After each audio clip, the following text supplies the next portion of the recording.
Hey, hello, how you doing? My name is Bryan, and you are watching Maraksot's Reviews and How-Tos. In this video, we're going to be talking about the Panasonic Lumix G7 camera, which is actually the camera I'm using to film what you're watching right now. Before we go any further here, I need to be totally upfront and honest with you. I am not a professional photographer, so if you're looking for like a really in-depth review of the camera, I'm sorry to say that this video is not going to be that for you.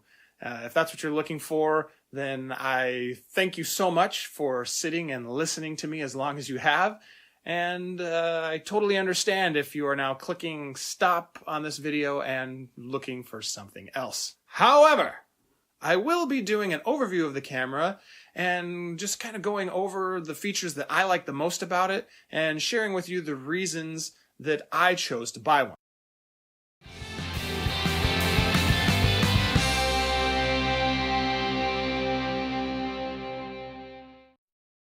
Alrighty, so let's start things off with a physical overview of the camera. The G7 is available in two different color schemes. You can get it in all black or black and silver. As you can see, I chose the black and silver model. I originally wanted to go with the all black model, but at the time I was shopping for this guy, the black and silver model was something like $50 cheaper, so yeah, that savings was enough to keep me from fully going to the dark side. So as we take a look around the camera now, I'm not going to pretend that I know what all the buttons and whatnot do on this guy.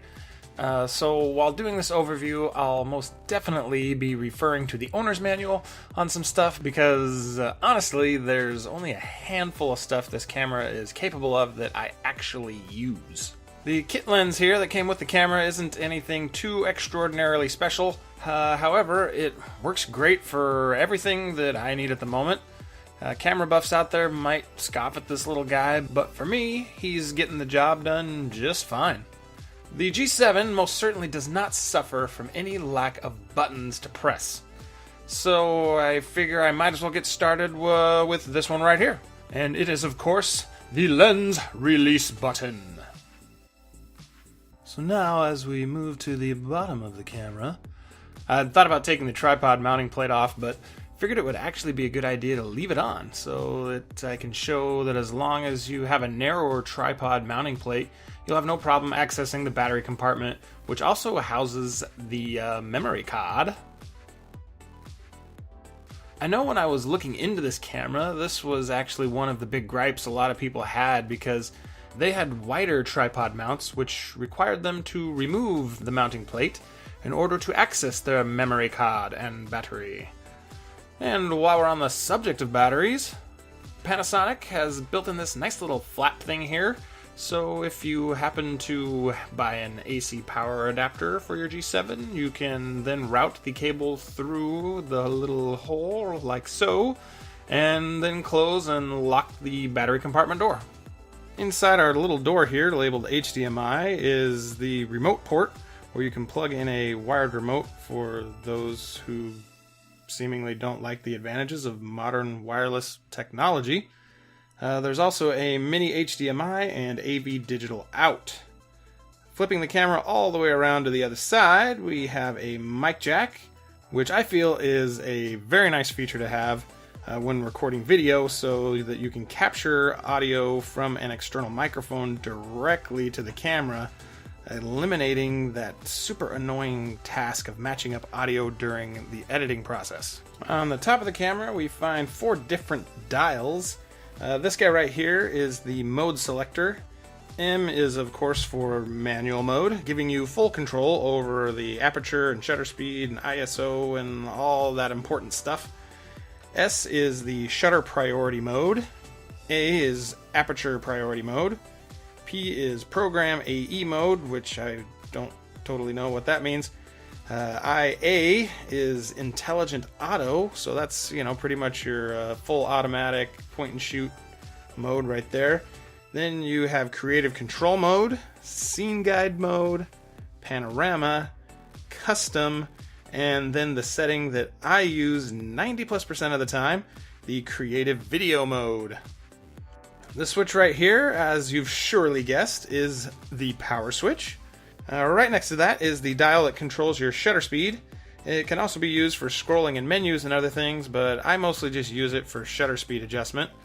In the center of that dial is a shortcut button that allows you to use this dial as well as the front dial to adjust your ISO and white balance. This one here is the video record button, but when you're set to the video mode, you can just push the shutter button right here, which is what I find myself doing most often. Surrounding the shutter button is the aperture adjustment dial, and this is the function 1 button, which I guess is the exposure compensation button. And the last dial we have on the top of the camera here is the drive mode dial. There's single shot, burst, 4K photo, auto bracket, self timer, and finally one of the features that led me to purchase this guy, the time lapse. Moving around to the back of the camera, the first thing I'm sure you notice is this lovely touchscreen LCD. It is a fully articulating screen, which is another one of the reasons I chose this camera, because when making YouTube videos, you tend to do a lot of stuff on your own, and being able to make sure everything you want to have in frame is in fact in the frame is very helpful. Returning to the back of the camera, we have a whole mess of buttons that do various things. This little guy right here is the focus mode lever. It has 3 different settings that more experienced photographers, I'm guessing, will appreciate, but I pretty much just leave it on manual. The function 5 button over here toggles between the LCD display and the viewfinder. It also has a third mode where it automatically will toggle from the LCD screen to the viewfinder when something gets close to the viewfinder, which is great, I guess, when you want to look into the viewfinder, but super annoying all the rest of the time. Right next to that, we have the Barry Allen button, also known as the flash.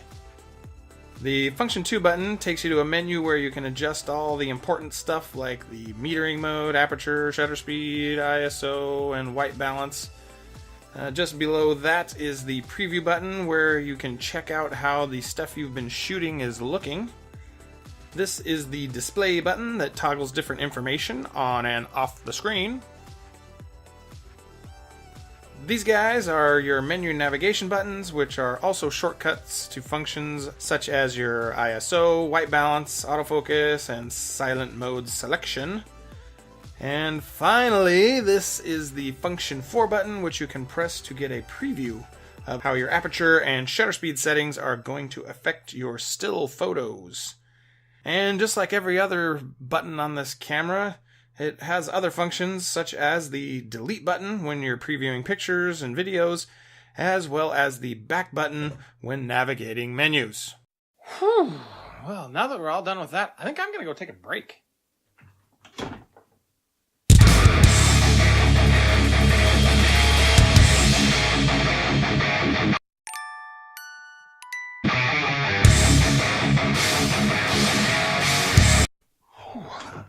Okay, well, that was fun. Let's get back after it now, huh? Before buying the G7, I used this Canon Vixia HF R40 camera I bought my wife as an anniversary gift several years back. It shoots in 1080p and has a fully articulating screen, which is great for the same reasons I mentioned earlier about the G7. When you're making YouTube videos, you're able to see yourself and make sure everything's in frame and all that while you're talking to the camera. I would actually probably still be using this camera as my primary camera today. Well, I actually did use it a lot in this video since I can't exactly use the G7 to record footage of the G7. However, when I began working on my how to build a set of cornhole boards video, I decided I really wanted to be able to include a time lapse of the painting process, but my Canon camcorder is unable to do so. I contemplated making the video without doing time lapse and just doing a montage, but in the end my desire for time lapse ultimately won out, so I began looking for a new camera. One of the cameras at the top of my list that I looked into getting was the Panasonic GH4. At that time, however, my YouTube channel was only making about $10 a month. And shelling out between $1,000 to $1,200 for a camera I was really only going to be using to make YouTube videos just didn't make sense. Heck, even spending the $600 I did on the G7 doesn't make sense, but I really wanted to do that time lapse, and $600 was tough to swallow still, but it was easier than $1,000 plus. I did look at other cameras in the same price range from Nikon, Canon, and Sony while I was shopping around, but just wasn't able to find any that checked all of the boxes that I wanted. I wanted a camera with a fully articulating screen that could shoot in 4K and do time lapses. The other cameras I looked at had some of these features, but not all of them together. Some of them had fully articulating screens and could shoot in 4K, however, they did not have a time-lapse capability. And then, of course, those that had time-lapse either had a fixed screen or a slightly tiltable screen, and then on top of that, they would only shoot in 1080p, which isn't necessarily a bad thing. In fact, up until recently, I've always uploaded all of my videos at 1080p, but because 4K TVs and 4K monitors and things are becoming more and more commonplace and will only continue to do so in the future, I really wanted to have that 4K sensor in order to kind of future-proof myself a little bit. Plus, I feel the 4K footage from the G7, when you output it at 1080p, looks way better than the 1080p from my Canon camcorder. Something else I really like about the G7 over my Canon camcorder is the amount of manual control I now have. I was able to manually control some of the things on the Canon camcorder, like the white balance and the exposure, but the G7's ability to control those things as well as the ISO, aperture, and shutter speed, I feel has helped me improve the quality of my videos tremendously. Another feature that drew me to the G7 is the mic jack. I know I already talked about it a little bit earlier in the video, but being able to record audio from an external microphone directly to the camera is just a great feature to have when shooting video because it eliminates the need to sync audio up in post. One of the downsides of the G7 is its lack of a headphone jack. When shooting video, it's nice to be able to connect a pair of headphones to monitor your audio to make sure everything is sounding how you want it and make sure the audio is not peaking and stuff like that. And since the G7 doesn't have a headphone jack on it, the only way to monitor your audio input is by watching the audio meter on the camera's display. But to be honest, it didn't take me long to dial in my mic levels and whatnot to where I was happy with them. So I've learned to live without it for now. Another feature that I really love on the G7 is the focus peaking. On my old Canon camera, it was kind of a crapshoot sometimes knowing if the camera was fully in focus or not. There were lots of times I thought everything looked good on the camera screen, but once I copied it to my computer and began editing, I would find that everything I just filmed for the last few hours was all out of focus. Thanks to the focus peaking feature on the G7, you get this nice cyan coloring going on whatever thing the camera happens to be focused on, letting you know whether or not your subject is in focus or if you need to dial things in a little more. Yeah, I love it. The final thing I want to talk about before closing out this video is one of those technology is freaking awesome type of things. Sorry, apologize to headphone users there on that one. The G7 is capable of being fully controlled remotely using your smartphone through the Panasonic Image App. It's a free download on the Apple Store as well as on Google Play. To use the app to remotely control your camera, you have to first turn the Wi-Fi function on the camera. You then have to go to the Wi-Fi settings on your smartphone where the Lumix G7 should show up on your list of available Wi-Fi networks. Once you've connected to the G7, you can open the Panasonic Image App and begin remotely controlling your camera. You can use the app to control just about everything from the zoom to the focus to the ISO, the aperture, shutter speed, white balance. All the important stuff is there.